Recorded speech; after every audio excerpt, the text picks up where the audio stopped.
Welcome to the Live Up podcast, where we watch the movies from our youth to see if they live up. Quick note on how this will go. We will review, discuss, and score the movie in question to see if it lives up to us as adults and whether it lives up to kids today. I'm Jess Latterman. And I'm Amanda Treat. Today is a very special episode for us. It's the 50th. Wow. First off, Middle congratulations to you, Jess, because this was your idea, this podcast, and we've made it 50 episodes. So golf clap to you. Well done. Both Jess of does us. all the editing, so all of the mistakes we make that land on the cutting room floor. It's her cutting room floor. Yes. A lot of hard work. And Amanda does all the research. So That's so much more fun, though. I hate editing with a passion. well, happy 50th, Amanda. Happy we're 50th. We're at least younger. than That is number of true. episodes. Neither of us have hit our 50th yet. So at some point, we probably need to do a best of episode because we would love to give some awards out to our favorite 1980s train wreck mom or our favorite bureaucratic villain or our favorite cleaning montage or your son's favorite penis joke. Oh, Wayne's World, all the way. I don't know, though. Oh, really? Maybe League of Their Own is his favorite. Coming to America, also strong contenders. So many dick jokes, guys. All these things he shouldn't have seen, but here we are, 50 episodes later. All right, we don't have time for that today right now because in addition to this being our 50th episode, we are also on the cusp of invoking what we call the Ladybug's Clause. Oh, my God. If you have been to liveuppod.com, I know everybody who listens to this podcast has that bookmarked. And Of course. saved, Good plug. starred all of the browsers. It stipulates in the event that we lose our edge and give a positive review to 5 movies in a row, we enact the Ladybug's Clause. And to clarify, clause- a positive review is that we say it lives up. Right. Yes. Yeah. Because sometimes Yes, we it does complain not- a lot and still say it lives up. See our last episode about A League of Their Own. Oh, yeah, it still lived up, even though we had issues. We with had that notes. movie. But anyway. All right, wait. To continue with the Ladybug Clause, this clause forces Jess and Amanda to watch and review the 1992 film Ladybugs that we expect to be an abomination. So, at this moment, our We're gonna 50th have to get episode. so drunk for that. Oh, I don't think there's enough alcohol or drugs in the world to make that a good movie. I'm going to try. Oh, we might not have to invoke it. Explain why we're talking about it. At this moment, our 50th episode, we have liked the previous 4 movies we reviewed in a row. They all lived up. Could today be number 5? Uh-oh. Oh, Pressure. God. There's a lot at stake with this review today. 'Cause Yeah. we may end up invoking the Ladybug's Clause if we think it lives up. But let's reveal what we are reviewing for our 50th episode of the Live Up podcast. We're going all the way back to 1989 for the birth of Taylor Swift and the summer of Batmania. It is Tim Burton's Batman. Can the Dark Knight save Jess and me from Rodney Dangerfield? Ironically, only if we think this movie sucks. I know, that is kind of funny. 1989's Batman. Jess, what is your history with this movie? Yeah, so I'm almost sure I saw this in the theater. It's not one that I saw on repeat a lot. I think my nostalgia is more for the Christian Bale Batman. Is that Batman Begins? That I watched Yes. a lot. I think we were more teenagers when that came out. But No, we were in college when that came out. for the Yeah, that's Christian in Bale. 2000s. Oh, not Christian Bale. Shut up, Jess. For the Val Kilmer. Val Kilmer okay. one. Yes. The Val Kilmer, Nicole Kidman one is what I have like nostalgia for, but I have seen this version of Batman several times, and I did watch most of this with my son, Isaac. I didn't bother with my daughter, who's 13, if folks don't know. So my son's 8, so like kind of prime watching superhero kind of stuff. He came like prepped. He knew who the Joker was. He understands the Batman universe, even if he's never seen a Batman film. I actually have no idea what your nostalgia is. What is your nostalgia for the Batman franchise or this film or history? So What we I think normally talk about. My personal Batman origin story would be this movie. Prior to this, there was that silly TV show, but I don't think I ever saw that. As I a kid. watched the cartoon, you mean? No, the live action one with Oh, but that one's like old. what's his name? Adam West. Yeah. Yeah. That whole thing. I was My Cesar brother and I Romero. did watch the cartoon. There was definitely a cartoon Yeah, rotation that was a that little came bit dark. after this movie. It did. Yes. And my Yeah. brother and I would watch it. And I'm pretty sure my dad would sometimes watch it with us. It had almost like an adult sensibility, I think. That was a good cartoon show. It was a good cartoon show. Like weekday afternoons, come home from school and watch that. It was on, I think, before or after Animaniacs. Absolutely. It totally was. Yeah. Yes. All right, wait, back to, I think I saw this in the theater, but it's a little bit fuzzy. But what I remember so much from that summer when it came out was all of the TV commercials that were showing clips of this movie for the action figures, the posters, the cereal, the bed sheets, the Taco Bell collector's cups. Merchandise everywhere. It's seared into my head that there was this weird, terrible Prince music video for Bat Dance. And Prince did part of the soundtrack for this movie. I didn't know that. And it's weird. And it's very not Prince and it's very not Batman.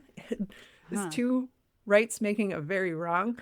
But I remember watching this music video and it's like, this is the #1 song in America. And the music video looks like community theater. Oh, no. Doing some sort of like avant-garde dance. Oh, my God. This is not on my radar at all. Like, kid me, I remember being angry because it was like I went to my grandparents and they had cable and I could finally watch MTV or VH1 or whatever. And seeing the music video for this #1 song in America, it was just like, what the fuck was that? Like, it is terrible. That did not live up. I digress. I saw this movie a lot as a kid. Oh. We discussed during our Willow episode that Michael Keaton is my #1 Batman. Oh, that's right. We did talk about that. I forgot. And I think I said Val Kilmer was Val mine. Kilmer was yours. Yeah. I'm the gay one in the podcast. I feel like I always need to say that. But Val Kilmer was still my #1. Batman. You picked the hotter Batman. I'll give you that. Well done. I did. I'll also say that my husband did not want to watch this version of Batman with me because he's a Christian Bale Batman camp. Okay. I mean, he's like my second favorite. I mean, he ended up wating it anyway. He always does good. that. I love some This Jeremy is going to be terrible. I commentary. don't want to watch that with you. And then halfway through, he sits down. Okay, good. Then heckles And for heckles. the rest of the movie. Appropriate. But yeah, I'm Team Keaton. Jess, would you like to give a plot summary of 1989's Batman? Yes, this summary gives away a little bit of my commentary, but this is how I would characterize it from a modern day viewing. Who is the central character of this movie and why is it the Joker? So this whole movie is... Wait, that sounded like you're presenting a paper in college. It is. Yeah, my thesis is called. That is my thesis. I feel like this whole movie has that brooding comic book vibe. It comes across so strongly, and the villain is weirdly more compelling than the hero. So this gives it all away for how I feel about this movie. That also is a summary of The Dark Knight, though. When I went to see that, I saw that one opening night, the Christian Bale, Heath Ledger. I did too. And I remember see it together? every time Heath Ledger was on screen, it was heart pounding. What the hell is he about to do next? And then it would cut back to Batman. And it was like, no, move along. Like, I want to see what the Joker's doing. I think the Joker as a character is way more interesting. We're going to get to this, but I knew you'd think that way because I know you love the Heath Ledger interpretation. I do. I love me some Jack Nicholson. They're very different. They're not competing with each other. We can love them both. We're going to save that debate for like in 10 minutes from now. All right. Well, I did a little bit of research, but I will put an asterisk on all of this by saying, before I get into the nerdy notes, hey, DC comic book fans, I am not listing out all of the comic book series, all of the TV shows, all of the animated versions, all of the live action movies like I did with our Ninja Turtles episode. I know people have very strong thoughts about Batman, and if I screw up one detail, we're going to hear about it in the comments section. So I mean, our male listeners, they're not even listeners, but they love to heckle us. Yeah, those out of the woodwork trolls. Jess is pointing at her Superman shirt, by the way. I figured I'd go with the DC Comics theme. If you'd shown up dressed head to toe as Batman, that would have been hilarious, although you probably wouldn't be able to talk, or you'd have to lower your voice. I'd have to be brooding. I'm Jess Latterman. I am a lesbian of the podcast. Oh, with a deep voice. Goodness. Anyway. So as I learned while prepping for this episode, when they announced they'd cast Michael Keaton as Batman, The studio received 50,000 letters complaining that he is not a good choice for Batman, and that is with pen and paper and stamps before the internet. Can you imagine in this day and age sitting down, writing a letter or typing it out, putting it in an envelope and the stamp on it because you're so upset about casting? Like, that is effort. In my head, it's the comic book guy from The Simpsons. 100%. Dear producer. Yeah. Yeah. Worst casting ever. All right. This movie, people were expecting it to be a comedy like that old Adam West TV show. And prior to this, as they were trying to get it greenlit, there were talks about an Ivan Reitman version with Bill Murray as Batman and Eddie Murphy. Oh my as God, Robin. I would have seen that. Eddie Murphy. Do it now. I can't see Bill Murray playing any sort of competent Batman. No. He's just too snarky. But, He wouldn't want to fight. it would be entertaining. But here's the difference. It would be something. Per our previous episodes, because Bill Murray's popped up a lot. I love Bill Murray, and you're like on the fence. So it depends on what he's doing at any given moment. This would have been after Ghostbusters, and we know he took a long time off before he came back. He wouldn't have done Groundhog's Day if he'd done this. So yeah, we got Groundhog's Day instead. We did. We do not live in the timeline with Bill Murray as Batman, and I am actually perfectly fine. Perfectly fine with that. All right, so this actual movie, this got greenlit because Beetlejuice made a ton of money, and they said, hey, Tim Burton, come here. So he thought this shouldn't be that funny, that it should have a darker vibe because Tim Burton. Yeah. So this movie is literally dark, not just the vibe. It was so dark that people in the theater were complaining, and they had to lighten the film. Yeah, they couldn't see things during some of the fighting scenes in the factory. They had to lighten it when they released it on VHS because more complaining. Interesting. Batman fans, vocal. But this really set the mood for Batman the Animated Series and a lot of the Batmans that followed, even though the whole vibe since has been dark. Yeah. This movie really set an art direction that a lot of the other Batman animated series and the subsequent movies followed it. You know, like it's going to be dark. It's going to be moody. Christopher Nolan even said, this is a brilliant film, visionary, extraordinary. One thing that Michael Keaton as Batman was thinking about a lot, and I think a lot more than anyone since has, is that it would be really too easy to connect Bruce Wayne and Batman. And so that was part of the reason he was cast. He physically, if you saw him on the street or at Wayne Manor, he looks like an average guy. But when he puts on the bat suit, he's taller, he's bigger, he's bulkier. So you wouldn't put the two of them together, but he also is the one who came up with, he started lowering the register of his voice when he was speaking as Batman instead of Bruce Wayne. Sure. So their voices sound different. For lowering the register, I mean, they all do that now. All the Batman. Yeah, so Christian Bale took that from the Michael Keaton performance, but he was the one who invented that as a way of separating them. Michael Keaton even had them do different colored contact lenses for when he was playing Batman versus Bruce Wayne, because he was an extremist on this. Like, we got to make them look physically different so that people aren't going, hey, Bruce, are you the Bat? Okay, for this Batman, they had many versions of the script. The original was written by, I love this guy's name, Sam Hamm.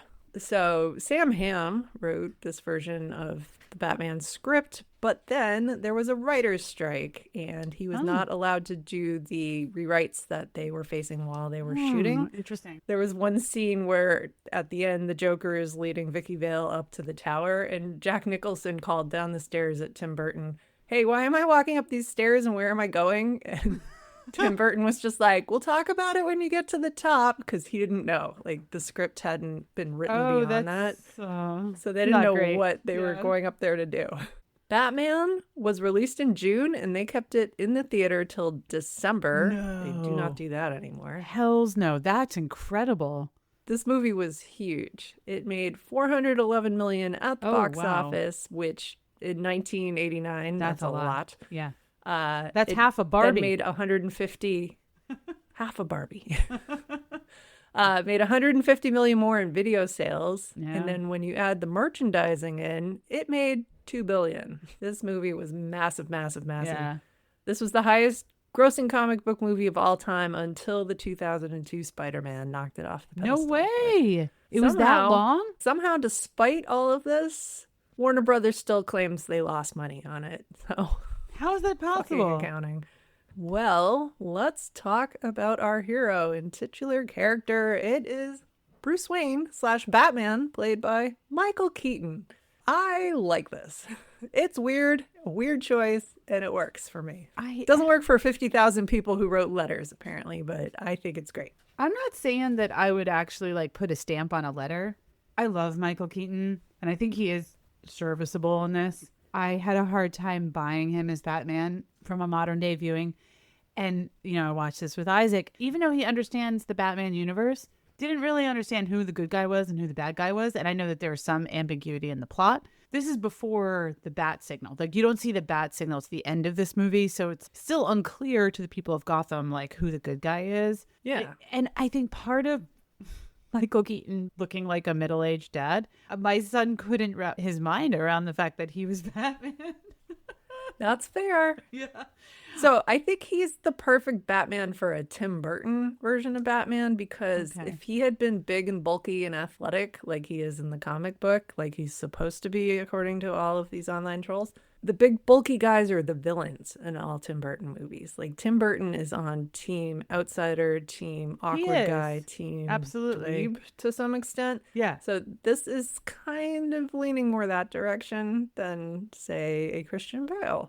Or a Val Kilmer. I mean, my favorite Val Batman. Kilmer, I think, is not quite awkward enough to be a Tim Burton Batman, but then he wasn't. He was a Joel Schumacher Batman. It's actually interesting from a modern perspective to see Michael Keaton as a Batman, even if you have nostalgia for this movie, because so many superhero movies since, like, they have affable superheroes now in the Marvel universe, we'll say, which is separate from the DC Comics universe. It is an interesting choice, and it is kind of makes the cover of Bruce Wayne more believable, for sure. Yeah. I hate to say it, though, I had a hard time believing that he is capable of being Batman, because he looked like a middle-aged dad to me. And he's very average sized. He's slightly awkward. He's very cerebral. And he kind of dresses like Steve Jobs in a bunch of scenes. So that was on my mind down to the as mock well, like, turtleneck thing. Yeah. Right, with the glasses. It's like... And he's got all his like tech gear that he's tinkering with. Yeah. And it's Steve Jobs as Batman. Oh my God. But he's got to put on the bat suit to become an action hero, because otherwise he is a little bit dweeby. He's a Tim Burton hero. Yeah. I mean, he has some suave comedic. I mean, there's a scene early on where he's meeting Vicky Vale essentially at his house. I don't know if it's a fundraiser or something. And he sort of... he throws this like casino night for fundraising. Yeah, and all the who's who of Gotham is there, and like Vicky Vale, who's played by Kim Basinger, is looking for Bruce Wayne, and then Bruce Wayne pretends that's not him, just to kind of fuck around with her and stuff. And it's kind of cute. It's kind of fun. It's a little romantic comedy-esque. There's hints of this, and maybe this is just like the scripting being uneven. So there's sort of like hints of him being like this playful kind of character, which is so distinct from Batman. But it was inconsistent for me, because then there are other times, I'm just going to fast forward to the eventual reveal where Vicky Vale understands him to be Batman, and they're in the Batcave together. And, Michael Keaton as Batman gives this speech. He's like, I have to do this. Like, this is something I have to do. And he has like the low register voice. And I found that all to be really cringy, because just because you say you have to do it is not, I have no attachment to that as a character development thing. It didn't work for me. I have different issues with the scene you just cited, because Vicky's just coming on a little thick. She is. Yeah. Oh my God. She's like, I love you since I laid eyes on you. I was like, no, you didn't. Making shit up that you met him like a week ago. Lay off it. Lay off it, lady. I do think he's, I'll call it classy. He catches Vicky Vale and this other character, Knox. We'll get into him in a minute. But they're talking shit about him in his own house, and he just like comes up behind them. And he probably heard so many people at this fundraising party talking shit about him, because he's got this like creepy surveillance system all over the house. I mean, it's a creepy house. It looks like it could be the Addams Family house. I mean, it's creepy. No, it's like Downton Abbey. Only he's got it decorated so there's like no daylight coming in ever. Well, that's why it's a mix. Cave. It's like Addams Family meets Downton. It's weird. Yeah. Batcave Abbey. That's great. But yeah, like playing a millionaire, like his dad is a doctor and they own that house. We're going to talk real estate We what need to the take a hell's dive going on the whole of Gotham's We real love estate. to talk but, about real estate in 1980s urban movies. how are you buying Downton Abbey if you're, air quotes, prominent doctor? Prominent doctor bought Downton Abbey. Yeah. And then, anyway, Batman has some super skills, one of which is just his ability to suddenly disappear. Like if somebody looks a little bit to the left, he's gone. He's like a magician. I don't know. I kind of like Poof, that. I gone. like the disappearing. It's a good skill to have. Yeah. It's sometimes he's not up for the confrontation. So he does that a lot. Like he'll be battling someone and then what's over there? And, oh, where'd he go? I kind of like the mystery aspect of that. I kind of dug that and like filled out the character more to me because he is human. He's not Superman. Yeah. Another thing that he does, which is different, is he likes to hang upside down after sex.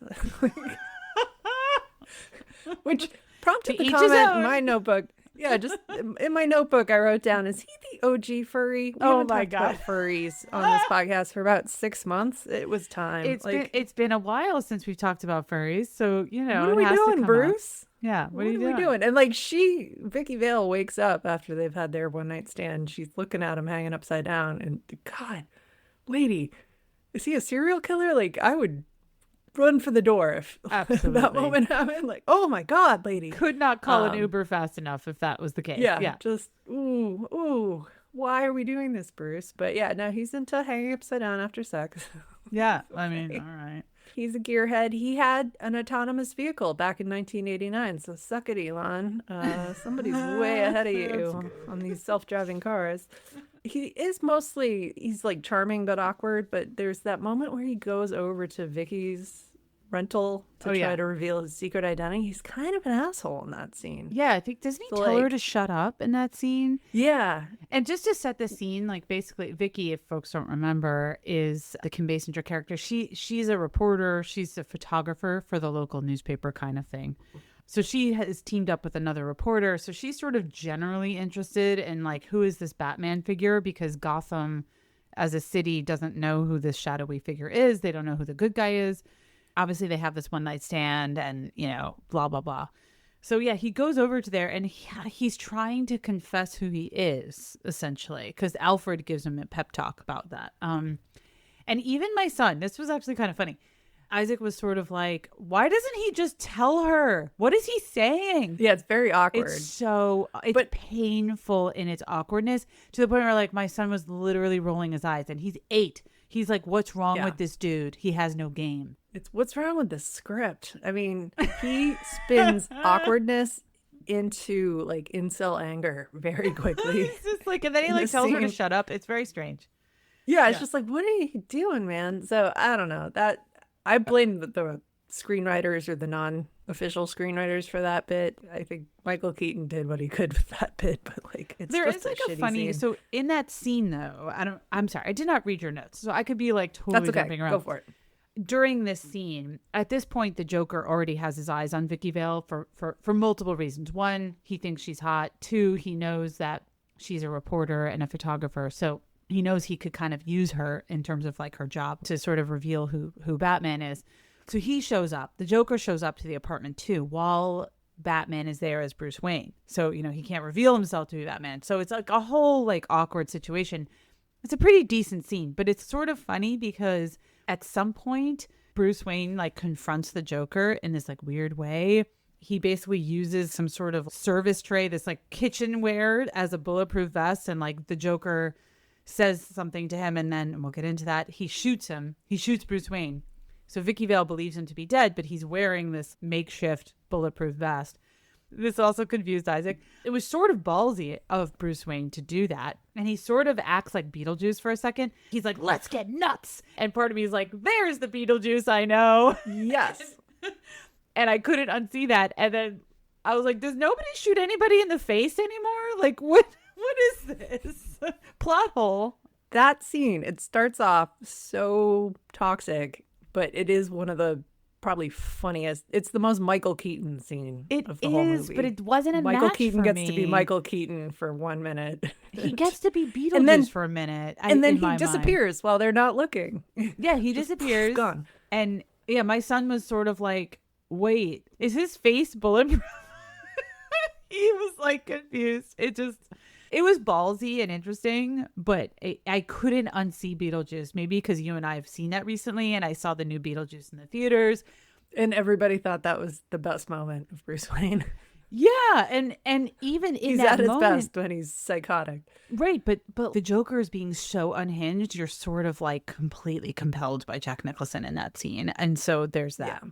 We should talk about the Joker. We should.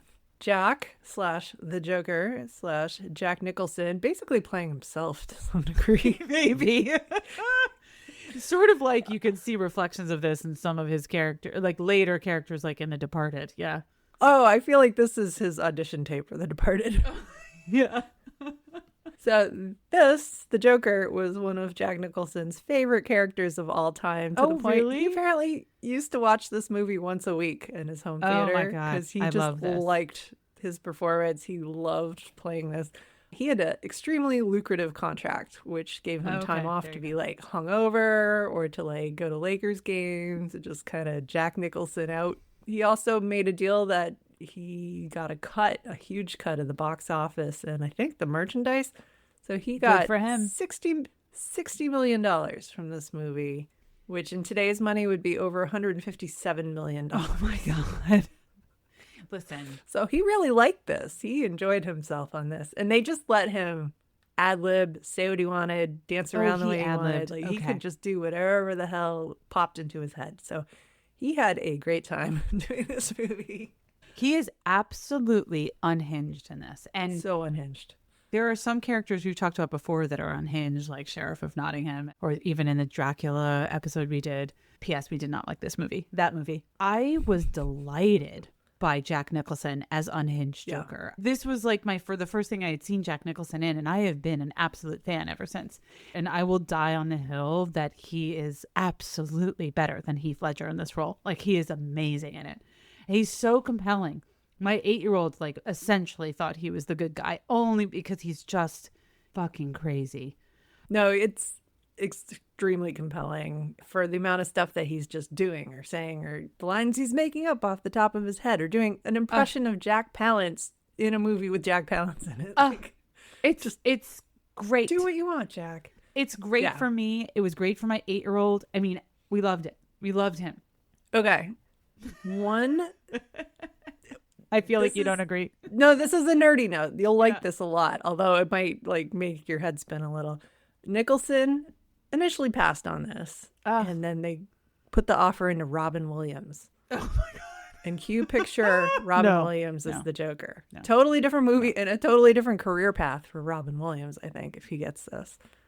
And he got the offer and then was like getting excited about it, and then Nicholson swooped in. Robin Williams felt they were using him as bait to get Jack Nicholson back, so there was a lot of like bad feelings there, but like totally different movie if Robin Williams is playing the Joker.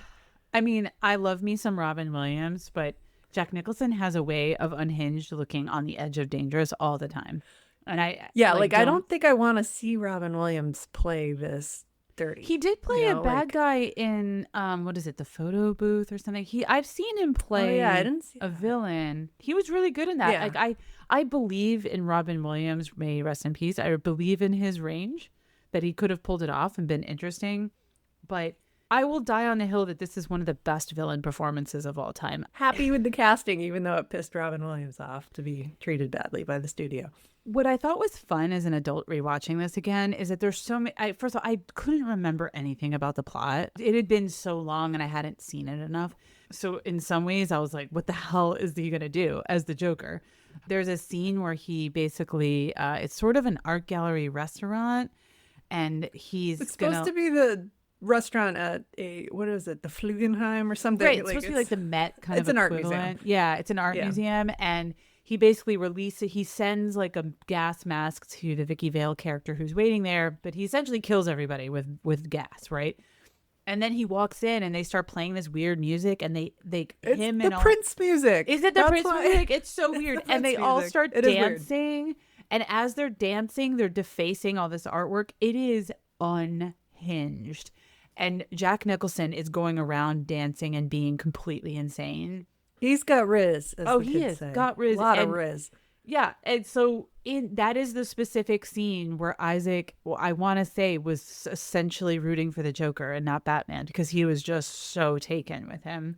And a modern day viewing, it works, guys. It works in the year of our Lord 2025 to watch this. I don't know if you agree, but yeah, that's I do agree. It's my favorite scene in the whole movie. My notes, just the second he turns into the Joker, Jack Nicholson has a phenomenal Joker laugh. And that's such a good trait of a good Joker. Yeah, you got to be maniacal and dangerous, but kind of compelling. Having that crazy out of control cackle, like him and Mark Hamill do the laugh the best, I think, of all the Jokers, since Mark Hamill is our animated version of the Joker. Oh, is There's he really? so many contenders here. He was on that Batman the Animated Series. Not to piss off the Batman fan base and the Heath Ledger, may he rest in peace, fan base, but I feel like Heath Ledger played him a little bit more mentally ill. And I prefer the comic book unhinged version of the Joker. Yeah, there wasn't any, I think intentionally, there wasn't the charisma with Heath Ledger's Joker. No, like he's just nuts. You wouldn't want to sit across from him at an art museum after he's just killed everybody. Like, you want to get the F away from that Heath Ledger Joker. Like, he's scary. It's just radiating. Like, this guy could just go nuts. Unhinged, but in a very different way than the Jack Nicholson one is unhinged. So I like them both, but totally different vibes coming off of these two Jokers. Yeah. So I was looking at it, always made me wonder, because there's scenes where this Joker has like normal skin color. Yeah. And then it's implied like, oh, he's putting makeup on over the like white face that he got when he fell in the chemical vet. And they actually did have to do 2 layers. So, I like to talk about face melting. Oh my God. I was so excited for the idea of a face melting conversation with you. And listeners, go back and listen to some of our Indiana Jones episodes. Both of those episodes. Amanda likes a good face melt. Yeah. Bring on the like makeup special effects anytime. The way they had to do this one, first of all, they had Jack Nicholson in the makeup chair for 2 hours every day just to get him onto set. And they used to tape Lakers games or sports for him to like sit there and watch while they like put all these pieces of prosthetics on him and paint his face white. But then for these scenes where he's pretending to not have a white face and is putting on like normal colored foundation, they had to do that as 2 layers, and like they had to be very different layers, because there's a scene where he wipes his face with a handkerchief and not olive, but like part of the human colored I don't know what to call it, like flesh color foundation face he put on. Yeah, part of it comes off. And I read that they did have 2 different types of makeup they were putting on him, but that whole handkerchief he wipes his face was soaked with isopropyl alcohol. Oh. So he just like took alcohol to the face to get the skin color off of his white face in that scene, which that must have smelled very strong, although Jack was known as a partier, so maybe that was just like... That was just fine for him. The fumes of a hangover just woof. There is no actor in Hollywood that I would want to hang out with more than Jack Nicholson. Like, I realize I'm being a weird super fan here, but wow. A little scary. I loved it. He's got a reputation. I don't care. I love it. All right. We're sending Jess in to party if we're sending me in with 70, 80-year-old Jack Nicholson. I don't know. So I think he's friendlier for kids and definitely more charismatic than some of the other Jokers. But like everything he's designing around him, it feels really ominous, but it's also like play school toys. Like he has all these, like even the gun he has looks like it's made out of plastic. Long. Yeah. He organizes this parade and everything is creepy Tim Burton looking, but it's kind of a Nightmare Before Christmas vibe to it. Like, ooh, that's a really scary looking parade float. Yeah, there's lots of come to life and hurt people. And if folks don't remember in the plot, he basically interrupts a news broadcast to essentially say, hey, I'm the good guy here. I'm going to give away $20 million of cash in this parade. So come and show up. And obviously, he's going to try to kill everybody, right? Because he's unhinged. What makes him so compelling to me as an adult is that he, and it to me resonates in this day and age, is that he was like, it's like a PR war with Batman, because he knows that Batman is not an established hero really for Gotham. So he's like, who do you trust? And in the broadcast, he is wearing his flesh colored makeup and he's like, I have taken my mask off to tell you I'm giving away money. Batman, will you do the same? Who are you? And that sort of challenge, that machismo challenge, I feel like, listen, that still happens in this day and age in politics right now. Oh So, my God, yeah. right. So there's something that really like relevant still about that concept of a PR battle that I think still really kind of resonates 30 something years later. It's really good. I feel like we have at least 50 Jokers in the Senate. Oh my God. They're all acting like this. Oh my God, so many when comments. they run their political ads. So many comments. I know, and you can make a lot of makeup jokes here with Yeah. with the color orange. But yeah. One thing I remember when I was a kid and watched this, and not to spoil the ending, but if you haven't seen Spoiler this by alert. now, the Joker doesn't make it. Sadly, he I don't know.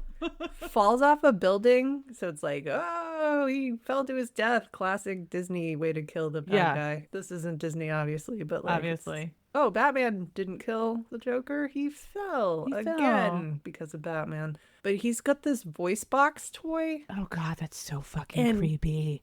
He's lying there at the base of where he fell from, and people are surrounding him, and this little voice box is just laughing, like, like doing that noise over and over again. And as a kid, I thought that meant he was still alive. I did too. I was waiting. I was waiting for a jump scare. 100%. I didn't connect like, okay, wait, no, that's just a toy he had on him that's like gone off. He's like covered in toys. Or even when he sends the gas mask to Vicky Vale in the art museum before he gasses the whole place, it looks like a kid's face mask. And then the note is written in crayon. Like it's just maniacal, nuts, slapsticky, but like so scary. Yeah. So I guess we both find the Joker more intriguing. I'm saying this is a focus group of one for my 8-year-old who found him very compelling. I don't know if that translates to everybody. And I'm going to venture to guess that if my daughter was watching, the creep vibes would be so strong that she wouldn't have any confusion over who the villain and hero is. But I think even for teens, he could be compelling. Yeah. He's just physically more eye-catching than anything else in this movie. I mean, you have Batman is constantly wearing black and just talking in his low voice. And then you have all these henchmen who are just wearing their gray suits and a lot of cool hats, I will say. The hat game in this movie, really nice hats. But yeah, everybody's just very plain compared to the Joker, who shows up with his purple, his green, his like wild colors. And yeah, it's just, he is the color in Gotham. Like, everyone else is a little bit gray. Yeah. We should move on. There's more characters. We don't necessarily like them as much as the Joker, but we should talk about them. I guess we should. The next big name in this is Kim Basinger here playing Vicky Vale. Totally forgot she was in this. I wish I'd forgotten she was in this. It's not Kim's fault. This character is terrible. Terrible. Really not so good. Vicky Vale, this character is canon. Apparently she's been in the comic books since the 1940s. Although they kind of wrote her out of the Christian Bale version. She wasn't in it. Yeah, because she's not a main character in the comic book. To my understanding, she's meant to be a damsel in distress who sometimes pops up, sometimes doesn't. She was designed after like a Marilyn Monroe type, so she's supposed to be breathy and helpless. She does a lot of screaming. She faints. Oh, she's a woman of many talents. At some point pretends to be into the Joker, more for self-preservation, but it's such a trope. I'm like, stop it. I hate that trope so much. It's lazy, it's unrealistic, and I'm sorry, Aladdin, you did it too, so we gotta call this out. Like, Aladdin did do it. Yeah, having the female lead suddenly pretend to be physically attracted to the villain as a distraction in the final showdown scene. Like, no, cut that out. That's just so gross. I mean, give your villains credit that they're smarter than that. That's, I mean, in defense of straight male villains. Come on. Yeah. So just rewinding here, Vicky shows up on the scene as the photographer. She's supposed to be this like world-renowned photographer that like Bruce Wayne knew beforehand. Right. Like you assume she's like Pulitzer Prize winning kind of thing. Yeah, that she has suddenly turned her interest onto Gotham because she saw the local paper wrote about a guy dressing up in a bat suit and fighting crime. So that was on her radar. I don't know. She's here to show that Batman is straight. I don't know what her purpose is, honestly. She just a zero needs to be for rescued me. Constantly. She does nothing. She does not move the plot forward at all. This is where I think we kind of I think we talked about this in like other films like Spaceballs, where the female lead was kind of a nothing. I mean, sometimes that's the script writing. She didn't do anything for me. She's not interesting. No. She has no good punchy lines. If she lived or died, I didn't give a shit. And wait, I didn't even I remember read she was in this. the original script. The Joker supposedly kills her at the end. Oh, well, And I would have been okay. That with would have been That's something fine. interesting because it was supposed to put Batman into this permanent rage that justifies him. Well, that is a plot of the Christian Bale version. Because in the Christian Bale version, she dies. It's Rachel, his childhood best friend, who gets killed by the Joker. And a lot more creatively than just pushed off a tower. But at the same time, I think that the whole thing with the script where Jack Nicholson was like, "Why are we going up the stairs?" and Tim Burton's like, "I don't know, maybe a killer." Like, we'll see how this version of the script goes. Next draft. I'm less bothered by the damsel in distress and more bothered by, like, they took the time to make her a character who has sort of gumption and has a job and is a photographer and all that stuff, and she just did nothing. Yeah. She falls in love too quickly. She's super cringy when she's talking to Bruce. Like, super that cringy. I've loved you since I met you. Who says that? Like, 1 week into meeting a guy who dresses as a bat and likes to hang upside down after sex. I mean, this guy has issues, dude. Yeah. It couldn't have been that good of a penis. I mean, it was weird. Yeah, I just, she had no chemistry with, I think she had like no chemistry with Michael Keaton. I think she almost had more chemistry with Alfred. There's like kind of like fun kind of in cahoots moments with together. Alfred. They're sweet. And you know, Alfred's like, I think she's a great woman, and you kind of want to believe she is, because she is her own person. She was a big zero for me. I was like kind of disappointed. She's a weird prop. That scene we were She's discussing, just a hot blonde. Like, who cares? She is a hot blonde, yeah. But like the scene where the Joker breaks into her apartment while Bruce is trying to like out himself as Batman, holding a bowl of popcorn the whole time. What's up with that? So every time they like startle or make her scream, like the popcorn goes flying. And it's just like, what? That is so weird. Why are you doing that, lady? Or like the final scene, why is she barefoot? She is in the equivalent of a ball gown and barefoot, and the Joker like leads her up a flight of stairs. It's just like, what? Why are you doing that, lady? I have faith that somewhere on the cutting room floor are better takes, and I think Kim Basinger is capable of depth in acting. I think she was wasted here. And you know, sometimes when I'm bored of a character, I come up with a little epilogue in my head, and I decided that Vicky Vale's epilogue to me is that in present day, she's now this tough ass bitch wedding photographer who has seen some shit, and she'll tell her clients on their wedding day about the shit she's seen, and that's the epilogue in my head. Even that isn't that, I don't know. It's not that interesting. It's like, yeah, she's not an interesting. Honestly, most of my notes about Vicky Vale were just the increasingly huge size of her shoulder pads. Like notes on, now she has poofs. Her shoulder pads just get bigger and bigger and bigger. But like, yeah, she's just not bringing anything into this film. And again, not Kim Basinger. This is the way this character was written.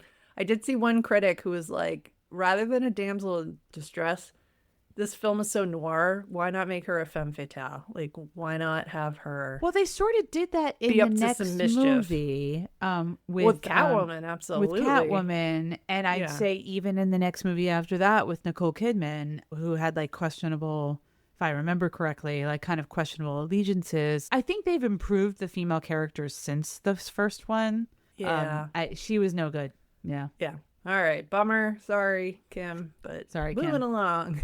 Another character in the media space, we have Alexander Knox, who's played by Robert Wuhl. Who the fuck is this guy? Who the fuck is this guy?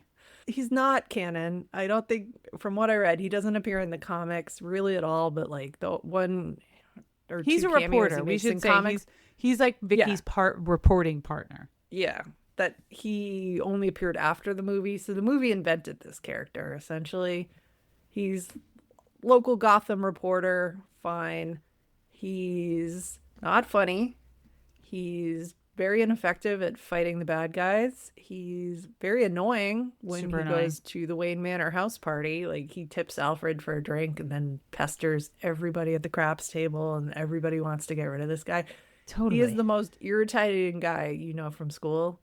who just doesn't know when to take a hint, can't read the room, doesn't shut up. And they really just have him there so Vicky can put him in the friend zone. Like, I don't know why this character gets so much screen time. He never figures out who Batman is. Like, he does nothing. Does nothing. Wastes his screen time. I literally have no notes on him because he is nothing. I read he was also supposed to die. They were would have going to been kill him fun in the gas attack parade scene, and I would have been perfectly fine with that. But for some reason, the producers were like, no, he's like the everyman. They'd be sad if we killed him. So they like let him live. I wouldn't be sad. I wouldn't care. Bye. Yeah. No, and like the movie kind of ends and like he still doesn't know who Batman is. And Vicky kind of gives him a pat on the shoulder like, all right, goodbye. Like, nobody wants to hang out with this guy. He sucks. He sucks. He's like the Ned from Groundhog Day. Like nobody, although he's not even as funny. Oh my God. Like, yeah, like I like Ned Ryerson. Ned Ryerson. No, I'm sorry. That is a disservice to Ned Ryerson.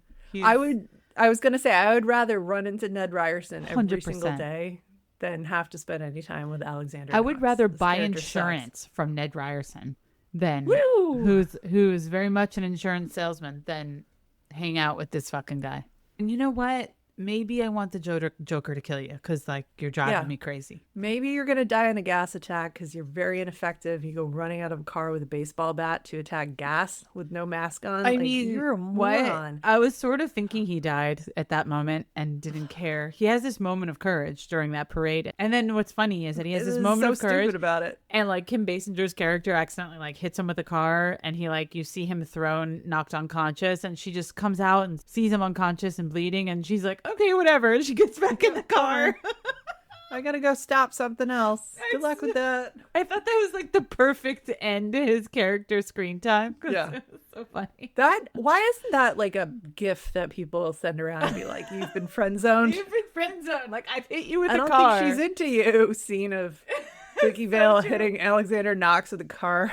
I don't even want to spend any more time talking about him. He's no notes. All right, there's a few more minor characters in this movie. We have DA Harvey Dent, played by Billy D. Williams, and this was supposed to be the character that turns into Two-Face, but by the time we got to that movie, they recast him as Tommy Lee Jones. Oh, that's right, Tommy Lee Jones. Lando Calrissian will not be making an appearance in future. So I will just mention for the Lando Calrissian character, so for Star Wars fans out there, Isaac recognized him from Star Wars. Yeah. And so if kids are... He shows up on screen, and I desperately want this to be Lando hiding from the Empire. 100%. Like he's in witness protection, and he took a job as a DA in Gotham City. Yeah, for all the folks out there, if you are into Star Wars or your kids are into Star Wars, like, they'll recognize him because I think he's in the last Star Wars film in episode 9. That's just sort of a fun note. I like this actor. I think he's fun. Oh yeah, he's got Riz. He's great. Yeah, he's great.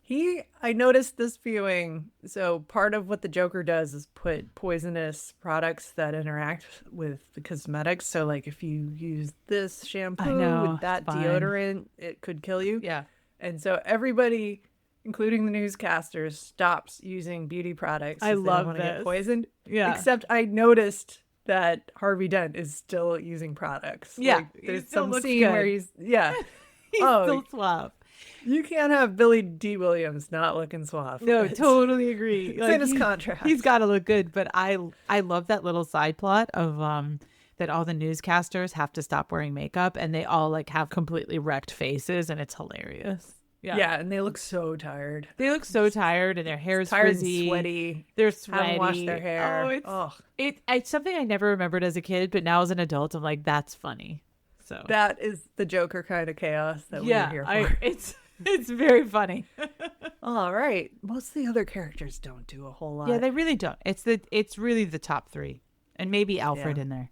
So Alfred is played by Michael Go. I think that's how you pronounce his last name. Forgive me if I butchered that. So Tim Burton cast this actor because he was in a lot of horror movies. Oh, really? Tim Burton liked. Oh, yeah. He's got kind of that old haunted house vibe. Totally. I think he's a great Alfred, honestly. I love him. This was our nostalgia Alfred. We grew up with this Alfred. And he made it through all 4 of the Batman movies where they rotated the Batman out over and over and over again. Yeah. I think he adds a little bit of warmth Yeah, he makes the most of his scenes. You know, he's just there. He's like classic Alfred. Maybe I think he's classic because this is, you know, who I associate with the character. But he's Yeah. he's No, but still he's got a good. sweet grandpa vibe. Mhm. He's He looking out has, for you. like I said, more chemistry with Vicky Vale than Bruce Wayne does. So He does. He's just a nice guy. I know. I think he should just go for it, to be honest. But He's anyway. not trying to release an iPhone anytime soon. So he's not distracted. He can sit there and look in Vicky's eyes and listen to her. Yeah, I know. I like it. If I were Vicky, I'd be like, kind of like Alfred. Anyway. Other characters we have in here. We have Carl Grissom, who's the crime boss, who used to be Jack, who became the Joker's his boss, played by Jack Palance It's fantastic. of City Slickers, Yes. Oscar-winning fame. I read that Tim Burton picked him because he said, who else could play Jack Nicholson's boss? I mean, that is true. Yeah. I love that. I can't think of anyone else tough enough to play Jack Nicholson's Yeah. boss. The scene essentially where like the Joker / Jack Nicholson kills his own boss. I mean, so his boss sets him up as the fall guy, right? Jack Palance like calls the police and is basically like, tips the police off that they're gonna like rob some chemical plant, and he knows that he got completely set up by Jack Palance. So of course he goes back to kill him, and in a dramatic way. And I didn't even pick up on this, but he was basically wanting to get rid of Jack Palance was trying to get rid of Jack Nicholson because of over a woman. I don't fucking know, but it's believable enough. It's kind of fun. He's a fun watch. Yeah, I could have watched. I mean, they didn't do this back in 1989, but if this were made today, you would probably have a whole side series on how Jack Palance and Jack Nicholson build their criminal empire, and it would have been awesome. So I feel would like we watch missed out that. on that with those two guys. Yeah. I Yeah, love that right? idea. I know. It would have been good. He was a fun little flourish in this film. Yes. All right, moving on. I think we both noticed and really wanted to talk about the real estate scene in Gotham. See earlier episodes about, was it Ghostbusters? We talked about Ghostbusters this. specifically, but Yeah. characters in the 80s who had phenomenal living spaces and seemingly no income. It was a wild time to be renting.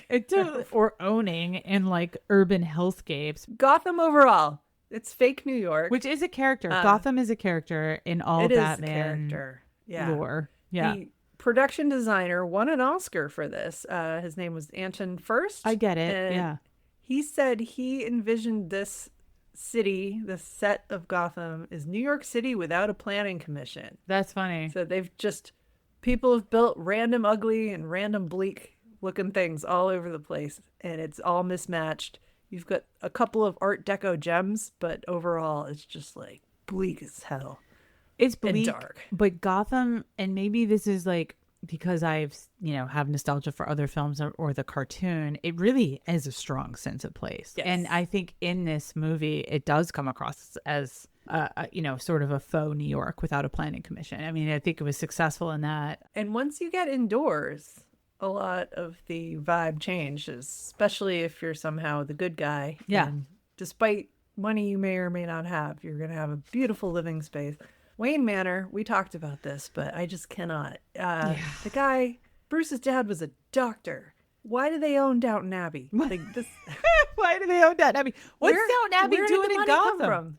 Yeah, like, was this inherited money that his father inherited? And if so, like, what? Were they like bootleggers? What happened here that they have this estate in the middle of Gotham? Like, what? It makes no sense. I was actually trying to think, I'm like, is it supposed to be like Scarsdale, which is, if folks don't know, like a neighborhood in Westchester that's very affluent, Westchester being outside of New York City.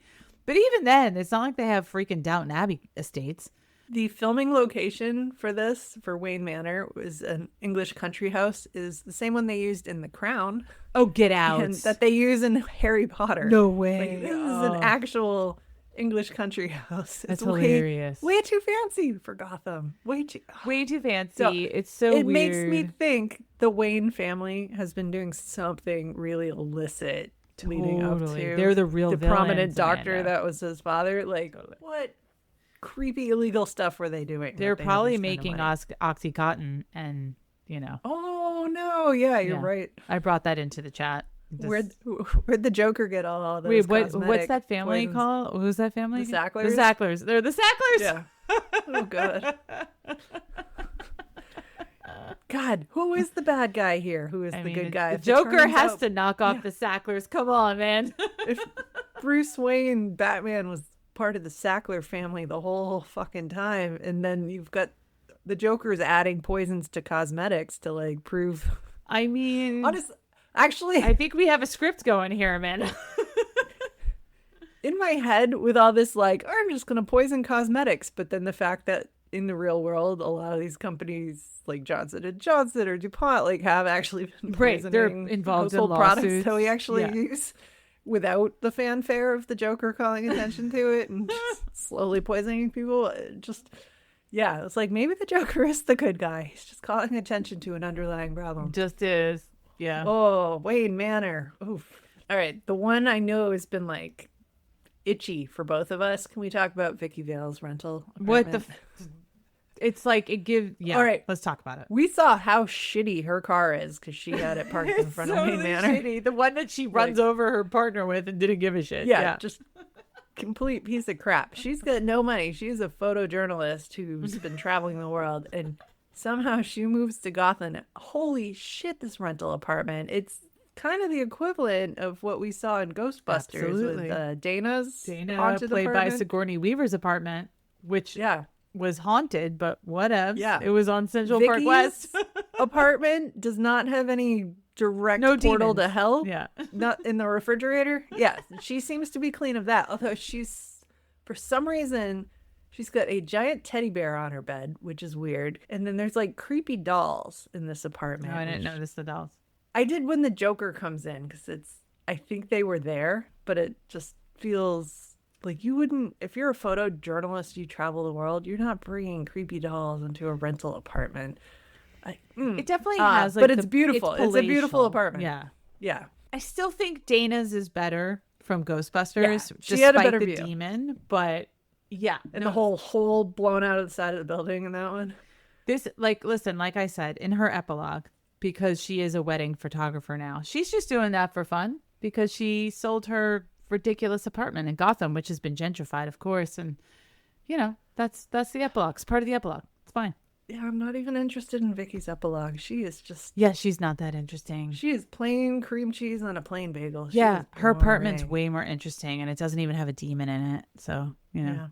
All right. Well, do you have any random thoughts about this Batman movie? The one random thought I have, and this is the category of bridges random and good, is that I think the adherence to the comic book vibe could really have been cringe upon a rewatch. And to me, it really worked. Like, Tim Burton stuck with, it's absolutely comic book, but it's not enough to be stupid. You still have the ridiculous fights and the gadgets, the costuming, but it translates really well, I think, to film, even in 2025. It threads this needle of it wants to be a dark Tim Burton movie. It's got all of It the is. telltale signs of it. Yeah. It's a Tim Burton movie. You got your Danny Elfman circus music. You've got people in striped clothing. You've got haunted looking trees. You've got a big tower that is creepy. It and looks you've got kind of like clowns. Nevermore from Wednesday, Yeah. which is on right now. So the classic Tim Burton going on here, but at the same time, he did put little touches in there that are for the comic book, like to parallel that experience.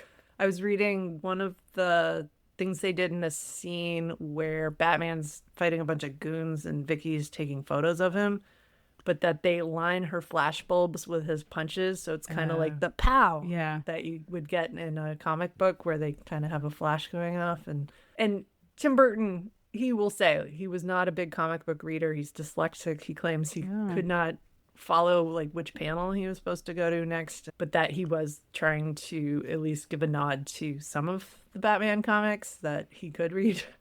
All right, things that suck or are cringy. We've named a few of the characters that the two of us didn't relate to. Yeah. There's nothing there. I'll start this off with, there's two soundtracks to this movie. One is entirely Prince music, and then there's another one that's entirely instrumental Danny Elfman music. Yeah. And the Prince music, it's very Prince. It just feels so gimmicky and kind of forced into this. Like, it's not, I don't think Tim Burton wanted Prince involved, but the producers were like, no, he's hot and we need this to be the biggest movie ever. And they just kind of wedge it in there. Is I a don't legend. But mind yeah, it. it's weird. It's It just doesn't weird. fit. It doesn't fit, but it sort of added, like I said in that one scene for the Joker, that it adds to his unhinged quality, but it is a Yeah. little dated. Yeah. I tortured myself and listened to both of the Oh, albums leading God. up to the recording of this. And there are some songs on that Prince one that get very racy, very sexy, have nothing to do with Batman. Interesting. And it's a weird soundtrack. I mean, this is okay. So last year we watched Labyrinth and reviewed that. I mean, David Bowie is timeless and amazing, and I think Yeah. the songs are great. My son still likes to listen to David Bowie because of that movie. There's no Yeah. way that the Prince song here does anything for anybody. No. So And I think with Labyrinth, David Bowie's in it. That's true. Invested He's in it. He Yeah. liked their vibe. He's singing it in the movie. They're playing Prince songs in the background. I read that these same producers were trying to get Michael Jackson in on this too. Like, oh, you do the love songs, and then Prince, you do all the Joker songs. And Michael Jackson was like, oh, pass. No, thank you. Yeah. So at least Michael Jackson had some common sense about I this. guess. But For me, it's like, I mean, we've talked about the cringy stuff, but the stuff that fell apart for me was the ending. Like, I was really kind of in, and I was surprised at how in I was. And my son and I were equally engaged. And then the last 20 to 30 minutes of essentially the climactic, the Joker going up the stairs with the Vicky Vale character, I got bored. Like, I actually got bored watching. I didn't really care because I didn't care if Vicky Vale died. It really kind of lost me. yeah, The Joker falls off a ledge, and I guess there's a standoff, but who cares? that feels like it was the script. Maybe. Or the lack Yeah. of script as they were just writing and filming and didn't It's like have they didn't a know how to end agreed it. upon ending. Yeah. Just making it up as they went. I would have been okay with Vicky Vale dying and the Joker living for the sequel. Like, that might have been better. Wait, I've got it. What? What if the Joker throws Vicky Vale off the tower Oh, shit. and she lands on Knox and they both die? Oh, my God. Perfect. Perfect ending. Perfect ending. And Batman's all moody and the Joker just cackles and gets in his helicopter. And Totally. now we really need a sequel. Totally. Yeah, I'm into that. All right. Other just quick things that I thought sucked or were cringy. Well, all right. Highest level, Tim Burton movies should not try to be sexy or romantic. I don't not his know. thing. Edward Scissorhands is pretty good with that. It's not sexy though. No, but okay, like, It's maybe that one's more like sweet, but like just we're not. This is never going to be a buster. I'll concede that. Busting kind of genre Yeah. coming from Tim Burton. So they have this scene of Bruce Wayne and Vicky going upstairs. They're drunk. They're gonna have sex, and they're intercutting it with the Joker having his illegal face surgery and then killing a mob boss. It They is like go back and weird. forth. Yeah. It's just Sort of a buzzkill Not- there. not smooth. No. So just stay in your lane, Tim. And I'm sure he knew that. The script was like, ooh, let's make it a hot going upstairs scene. It's No, like, it's- let's put a murder in the middle of this. And then finally, and this is a pet peeve of so many 80s movies, you've heard me say this a million times, but fuck the product placement. Oh my God. Wait, This what movie- product placement? I didn't even catch that. Immediately, there's like thugs robbing this lady, and they're going through her purse, and they're like, American Express card. Yeah, And that's right. it's just like, we're in a comic book world. There should not be brand name products. Everybody that- go see Adventures in Babysitting and Teenage Mutant Ninja Turtles for all the yeah, other which product just placements was Amanda not- doesn't like. was not having that. So one of the producers actually wanted to put a Nike swoosh on the bat suit for this movie. Oh, fuck that And the shit. costumer shot that down, but like at least that got vetoed. But this world is outside of our American consumerism. That bugs the hell out of me. So it takes me out of the world that they've built. Like they carefully craft this world, Yeah. and then they're doing the tagline for American Express. Don't I leave home mean- without it. Like fuck off. Fuck off. But this is sort of like if you did a Bill Murray version, it would have been pretty funny to have the faux product placement. But anyway, Ugh, that might have worked. I actually. feel like But we missed I out would on rather that one. watch this movie than that. Yeah. I just want to live in a timeline of Bill Murray as Batman. But anyway, All right, Bill, take a note. take a note. There's still time. There is. But for the love of God, do not make that with Sofia Coppola. Jeez, that would suck. Or Andy McDowell. Notes, Bill. Notes. All right. We're Anyway, going way where are off we? the rails Okay. here. How about things that are great? We've barely talked about this, but once again, this is a collab with Danny Elfman. Yeah. Coming out of like Pee-wee and Beetlejuice, this soundtrack is a whole nother level for Danny Elfman. Like, this got used all over the place. It's like the sound of an action hero. Yeah, It's up. It's not enough to make it a reason to love the movie, but yeah, I'll concede that it's not as recognizable to me as the Beetlejuice one, but maybe that's more my nostalgia speaking. Other great stuff. I mean, the world building. Oh yeah, very good. So distinct. Like, you are sucked into time and 100%. place. And Yeah. then taken out of it with an Amex card commercial. But even though we have dinged the script and the screenwriters, not the strike. Screenwriters need to go on strike, but like just the mess. They need to get paid. Became. I get it. There are lines in this movie that are iconic. Yeah, there are. Just the I'm Batman. Like, so simple. Yeah. That got repeated over and over and into the cartoon and into the other movies. That if you've got to go with a smile. It's such a good line. That was just so cool. So cool.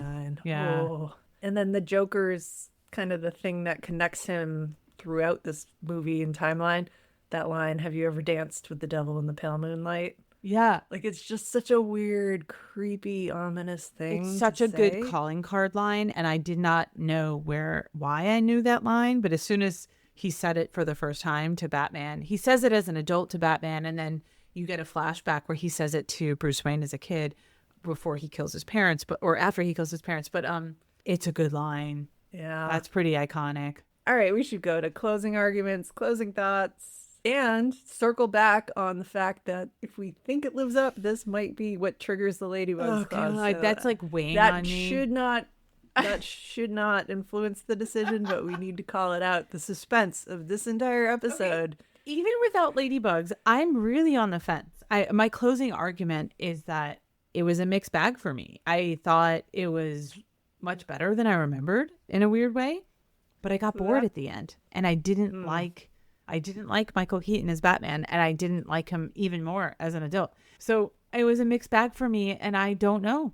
You know, I know that in our last episode for League of Their Own, we did heavy complaining, but I ultimately really enjoy that movie. But that was another movie where the ending kind of petered out compared to everything else going on in that movie. Yeah. So my closing argument is, like, honestly, I don't know, regardless of the whole Ladybugs clause. So give it to me, Amanda. What's yours? I'm influenceable. All right. So I watched this a lot as a kid and then rewatching it now as an adult. And I hadn't seen it in a few years, but it was still a lot of fun to watch. There were things I'd forgotten that were in there, and there's characters who are annoying, but despite that, it's still a fun world to go into. And I do like Michael Keaton, so that still sticks with me. Yeah, as I like Michael what Keaton. What a weird choice, yeah. but let him do his Batman thing. Jack Nicholson is just off the leash, and it's fantastic. Yeah. He's just doing his Jack Nicholson thing all over this movie, and it's great. And I like that Tim Burton was like, yep, you do that, and I'll be over here Tim Burtoning the rest of this movie. So yeah, this is still fun to watch. I would watch this again at some point in the future, and it's up there for my top of all the Batmans. That's my pitch to you as a closing. Yeah, I mean, I feel that, because I think that if someone asked me, hey, would you recommend I watch it? I would say it's a mixed bag. It's not like other films we've seen or movies we've seen that were like, oh God, that was terrible. Or it's definitely worth a rewatch, like Breakfast Club or something, where I'm like, watch it and watch it with your kids. It's going to be good. Can I ask, we touched on what Isaac was saying for certain scenes, but overall, did he have an opinion on the movie? I think he liked it. I think he liked it because he's a little bit familiar with the world. He was completely drawn in by the Joker. So that's what's swaying me too, is that I think this is a decent one for kids. I mean, we just had this conversation at dinner anyway, weirdly, about villains and things. Sometimes villains are the fun thing to watch in a movie. And this is a great example of that. So Isaac liked it, and I would venture to say that other kids, despite me getting a little bored, and maybe there's not as much of an attention span for this for kids comparatively to Marvel movies, I think they'll still be a little bit compelled by it. All right. Should we move to ratings? I think we should. Yeah. You saw me with a distracted look on my face. I was reading my previous scores for different Tim Burton movies. Yeah, I didn't which is even a cheat. I did not cheat with my rating. So just to explain for new listeners, so we rate 1 to 10 for adults, 1 to 10 for kids. 1 is garbage, 10 is Princess Bride. So we'll start with adults. What do you got for me? And Amanda's cheating, looking at her previous ratings. Cheating. I think I'm going to give this a 6 for adults. I think it's beautiful to look at. And I think, everything we just said, the performances, the world building. I'm going to give it a 6 too. I agree with you. I think it's definitely above average, but it's not like, like a Labyrinth type of quality where I could watch that again and again and again. We're at 12. We're already higher than The Year Without a Santa Claus. We got to keep calling this worst movie in the world. I don't know. We haven't watched Ladybugs. Oh shit. So rating for kids, does it live up to kids today? One, same scale. One is garbage, 10 is Princess Bride. I know I typically go first here. Well, and just the asterisk that this is not for young children. There are murders. There's a guy hanging upside down after he has sex with a woman. Yeah, I mean the sex stuff is like completely PG and fine. I think this movie is technically PG-13. I have no idea, but so my son's 8, and it's totally fine. It's totally fine for 8-year-olds. I'd say even 7, it's fine. They could follow along. I mean, it's simple, but yet they might get confused over who's the good guy. I went with a 6 here for kids because I, again, think it's above average. It's not cringy. They might lose interest at the end, but it's a good origin story for them for Batman if you're interested in introducing that to your kids. I'm going to second that by putting a 6.5. So 0.5. Slightly above. The reason I'm doing that is because I gave Pee-wee's Big Adventure a 6.5 as well. I know I went lower on Pee-wee for that. Did. Yes, you did. If your kids liked Pee-wee's Big Adventure. I don't know why they would, but okay. It's fun chaos. This is definitely darker than that, but has the same vibe. It's Tim Burton. We've reviewed so many of his movies. We're like up to 4 now. 5? Oh, Beetlejuice, Pee-wee, Edward Scissorhands, Nightmare Before Christmas. Oh, we're up to 5. Here we are with Batman. Yeah. That's at least 5. I feel like there was probably another one. It's not my favorite. I would say Edward Scissorhands and Beetlejuice are much better movies. Those we put a lot higher. Yeah. And those lived up. Not to spoiler alert. Yeah. So what's our total score? We are at 24.5. Oh, it's on the cusp. It's right on that line. Yeah. So as listeners may know, regardless of the rating, it's like we have one more final question. Does it live up? It's a yay or nay. We both need to agree for it to live up. And now we know that if we have a 5th live up in a row, we have to watch Ladybugs next. Which is not influencing the decision. It's just this thing hanging over our head. Do you want me to go first? Because I have a clearer decision than you probably do. You seem on the fence. So weirdly, I have a clear decision, and my decision is that it does live up. I have done a lot of complaining. This is such a League of Their Own situation, but Jack Nicholson carries it through to me. The vibe carries it through to me.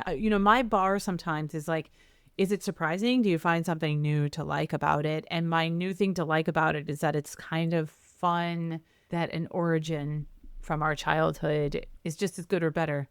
In some ways, you could talk me out of it. I don't know. Maybe I've had a couple beers, but I don't even think you did. I don't know. I think it lives up. I think it's pretty good. Do you realize before, like that brief hesitation before you spoke, my pulse started going? Because I was like, if she says it does, this is bad. And if she says it doesn't, this is bad. Well, it's sort of interesting because we've had a couple where we complain heavily, but ultimately think it lives up. And yes, please see our previous episode, A League of Their Own. Oh, we complained so much. Lived up. Weirdly, like there are movies like Raiders that I was like, oh my God, I really don't like this movie anymore. One. And we got hate mail for it. We did. I don't know. This is still a pretty decent movie to me.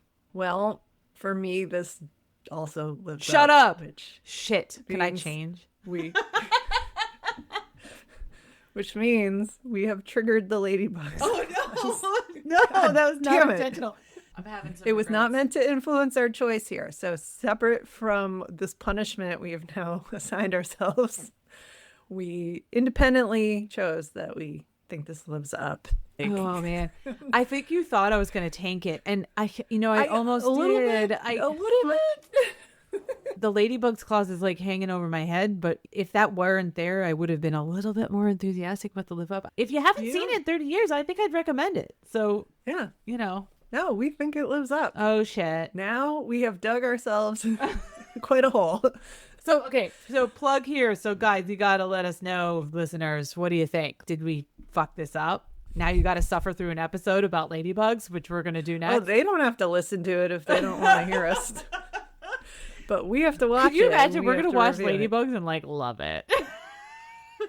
I do not know of a timeline where that would actually happen. We also now there have is to no come up with timeline. another contingency movie that we'd have to watch if we have 5. Oh, I have a backup contingency, but this is the Ladybug. Is it class Bad for a News reason. Bears? So I feel like that's No, mine. it's not. Okay. All right. So let us know what for you another think, time. guys. This officially lives up despite some of our complaining. I'm very curious what people think. Hit us up at LiveApod on all the socials, at liveapod@gmail.com. But congratulations, Batman. You now joined the last 5, which I think was A League of Their Own, Willow, Jaws, and the Breakfast Club. All lived up. So 5 in a row of living up. And Twins. Did we say Twins lived up or no? No, we didn't. No, we I didn't. tanked that. You I tanked it. hated that so much. Okay, you That was hated me. it. Yeah, I I did loved that. it. Anyway. I did not. That sucked. Here we go, guys. Our next episode should be like sponsored by some sort of hard alcohol, but whatever. Okay, we'll go with it.